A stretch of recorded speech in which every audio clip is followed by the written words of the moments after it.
அனைவருக்கும் வணக்கம். இந்த வீடியோ பதிவில் நான் பார்க்கக்கூடிய விஷயம் என்ன அப்படின்னா, கையில் எக்ஸ் அப்படின்ற ரேகை இருந்ததுன்னா அதுக்கு என்ன மாதிரியான பலன்கள் இருக்கு அப்படின்றது பார்க்கலாம். இந்த வீடியோ என்னுடைய பிண்டாஸ் பாய் சேனல்ல பிளேலிஸ்ட்ல போனீங்க அப்படின்னா useful tips for self improvement சொல்லி செட் ஆஃப் வீடியோஸ் போட்டிருப்பேன். அந்த செட் ஆஃப் வீடியோஸ்ல இந்த வீடியோ அப்லோட் பண்ணிக்கிறேன். நெக்ஸ்ட் டைம் நீங்க பாக்குறதா இந்த வீடியோ அதில் பார்த்துக்கலாம். இது கை ரேகையோ இல்ல ஜோசியமோ கிடையாது.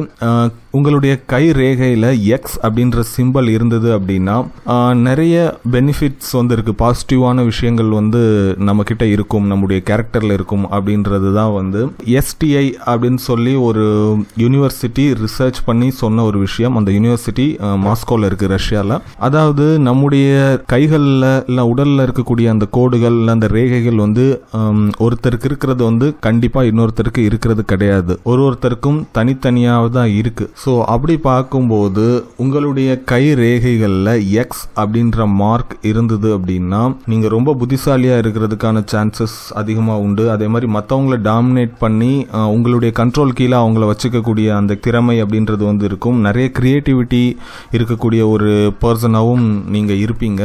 ரொம்ப போல்டா ஸ்ட்ராங்கான ஒரு கேரக்டரா நீங்க இருக்கிறதுக்கான வாய்ப்பு உண்டு.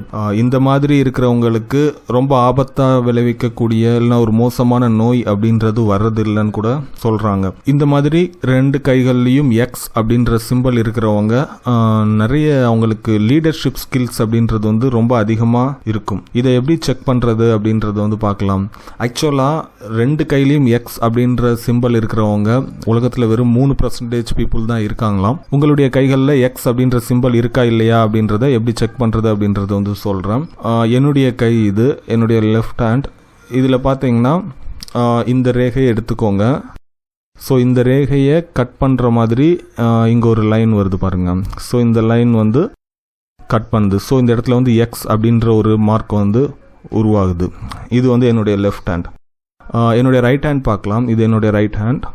இதில் பார்த்தீங்கன்னா இந்த ரேகையை எடுத்துக்கோங்க. இதிலிருந்து ஒரு லைன் வருது, அது இங்கே ஸ்டாப் ஆகுது, மறுபடியும் அந்த லைன் கண்டினியூ ஆகுது, என்னுடைய அந்த ரேகையை டச் பண்ணுது. ஆனால் அது நேராக கிராஸ் ஆகி போயிருந்தது அப்படின்னா எக்ஸ் அப்படின்ற ஒரு மார்க் கிடைச்சிருக்கும். பட் அது போகலை, அந்த ரேகையோட எண்ட் ஆயிடுது.